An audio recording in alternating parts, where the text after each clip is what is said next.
You could see them from what started was the weatherman was tracking a weather balloon, and he saw these objects with his binoculars. And so that started people getting out and looking at them, and then we decided to put some airplanes up and see what they were. But we couldn't get to them. They were higher and faster. So we couldn't tell whether they were large and a long ways away or whether they were smaller and closer in. It was difficult to gauge exactly what their size was.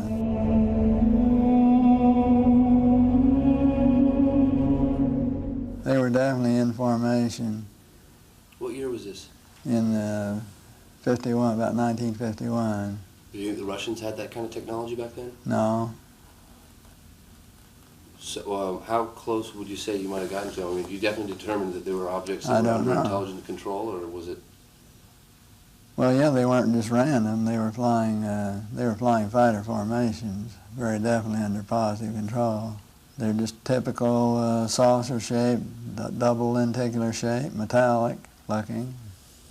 I think they were definitely piloted vehicles, each one with the pilot in it, and very definitely in communication with one another, because they would have flights of more than 4. They'd have flights of maybe 12 or 16, and when they make a turn, they'd cross the flights in under, and they had to be in communication to be coordinated.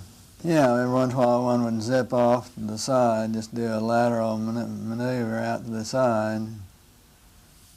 Much as you've ever seen the lights, the UFOs that they filmed over Clear Lake, California. Have you seen those filmed? I have.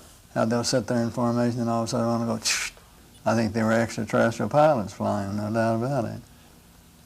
Well, that was, I was having some cameramen film the installation of a precision landing facility that we were putting in right out on the edge of the dry lake.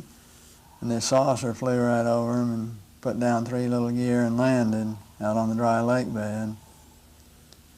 And they went out to, picked up their cameras and moved on out toward him filming. And he lifted off, put the gear back in the well, and climbed out at a very high rate of speed and disappeared. And so while I was going through all the regulation books and finding out the number to call in Washington to report it, I had them go over and develop the film. By the time they got back with the developed film, I was on the higher and higher and higher level officer talking to me. Finally with the colonel telling me to, when the film arrived at my desk, to put it in the carrier pouch. There would be a courier there at my office by that time already, and they'd arranged for him to fly in our base airplane back to Washington with these films, and do not run prints, etc., etc., etc. So we stuck them in the courier pouch. Did you watch the film? We didn't have a chance to run it. I had a chance to hold it up to the window and look at it. It was certainly good film. Good close-up shots? Good close-up shot. Nothing like I'd ever seen. Double lenticular shape. Same, didn't have a cupola on it or anything. It was pretty much the same basic shape. But this time I was involved in the research and development and doing very classified programs myself, at the test center. So I knew that we didn't have any vehicles of that kind, and I was 99 9/10% sure that the Russians didn't have any of that type either. So there certainly was, at that point in time, there was no doubt in my mind that this vehicle was made at some other place than here on Earth. And you send it on just like you're ordered to do, and do what they tell you what they tell you to do. I was working at the time. I was working on a little program that nobody knew about. We were not allowed to discuss with our family or discuss with anybody, and that was the U-2 program. So it was in the same category, really. In my opinion, I think they were worried that it would panic the public if they knew that someone had vehicles that had this kind of performance way back right after World War II period of time. So they started telling lies about it. And then I think they had to cover another lie, you know, tell another lie to cover their first lie, and now they don't know how to get out of it. Now it's going to be so embarrassing to admit that all these administrations have told a lot of untruths that it's going to be embarrassing to get out of it. Do you think they want to get out of it?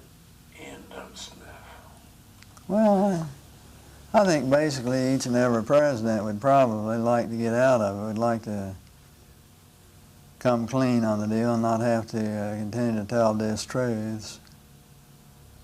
Eventually, there's going to be something happen that will make all of them have egg all over their face, and they're going to have to admit that they haven't been truthful at all. I have a good friend who's a commercial airline pilot. He's had about 3 different occasions where one is pulled right up alongside his wing and set in formation with him, and he's on a major airline. But the airline has a policy that their crews don't ever talk about UFOs. McDivitt had one sighting. You know, and on each and every flight, you had your flight plan that was out in every hour, every day, hour, minute, and second. And at a certain time, particular time, if you looked at a certain degree azimuth, at a certain elevation, you would see a bright object or see some kind of an object, because we track all this space debris. And so we knew where an awful lot of it would be and what you'd expect to see. But he saw this one thing shining out there that was not listed on his space debris chart. So he decided to get a picture of it, and he did. He got a picture of it, but of course it was bright, metallic, and it glinted so that all you got are just the bright glint. You can't really tell any details of what it was. And then he saw it for a few minutes. They tracked it, got the one picture of it, but nobody knew what it was. Well, somebody's kept it pretty secret for quite a while, haven't they? Well, I think the only thing that really changed and I think everybody changed, you know, on space flight to some extent, but I think probably the biggest influence that it had was it's a real humbler, because when you look at this beautiful big universe that God has created for us, and you realize you're about that part of it, it makes you feel just about that big. Sure takes one down a few notches.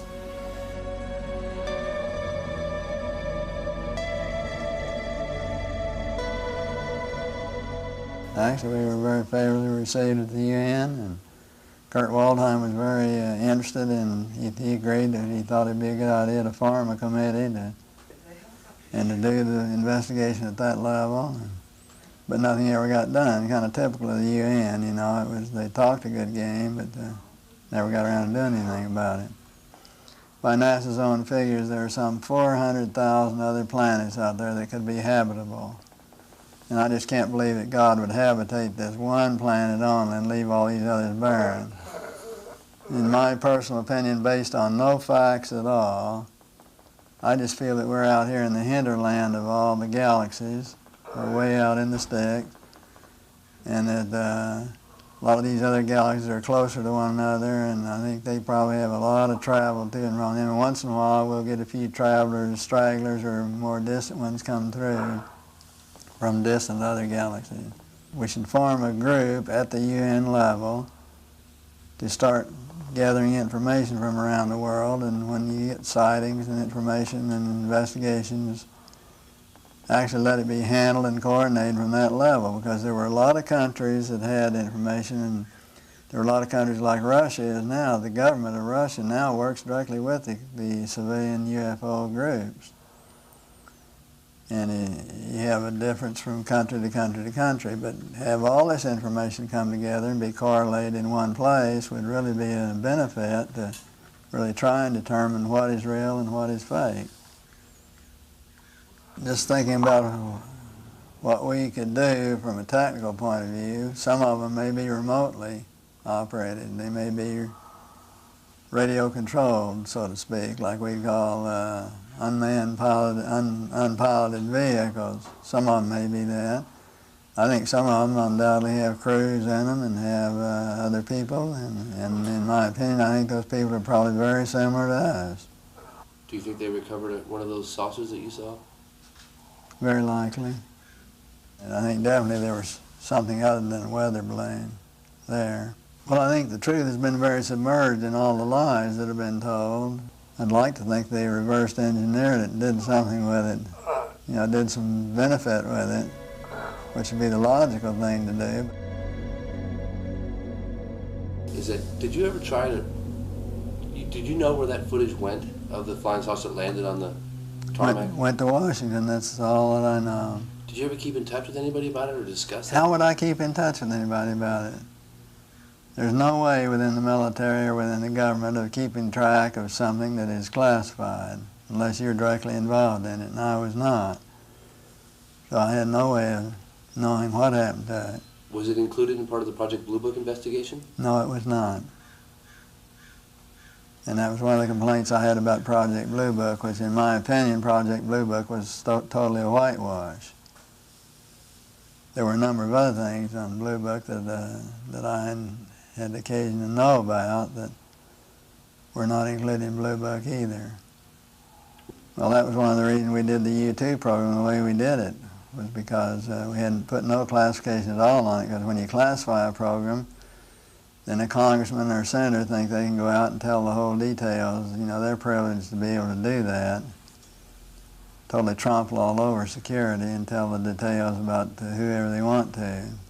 Didn't classify it all, and until Powers was shot down, the world really didn't know about U-2s, or at least in the United States. In